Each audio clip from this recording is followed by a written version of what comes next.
Finally.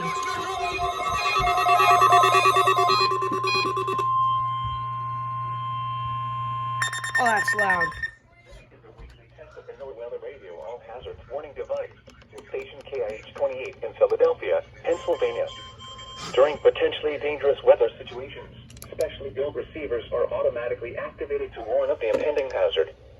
Tests of the signal are normally conducted by the National Weather Service in Mount Holly, New Jersey, every Wednesday between 11 a.m. and noon. If there is a threat of severe weather during the normal test time, the test will be postponed to the next good weather day.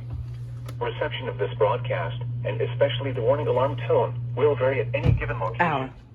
This variability, normally more noticeable at greater distances from the transmitter, can occur even though you are using a good quality receiver in perfect working order. The warning alarm tone will be activated for hazardous weather watches and warnings for the following counties and marine areas near the city of Philadelphia, in Pennsylvania, Berks, Bucks, Chester, Delaware, Montgomery, and Philadelphia. In New Jersey, Burlington, Camden, Cumberland, Gloucester, Hunterdon, Mercer, Monmouth, and Salem. In Delaware, Kent and Newcastle, including Upper Delaware Bay.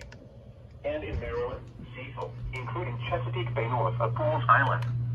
This concludes the weekly Test of NOAA Weather Radio All Hazards, station KIH-28 in Philadelphia, Pennsylvania. Thank you for listening to NOAA Weather Radio All Hazards.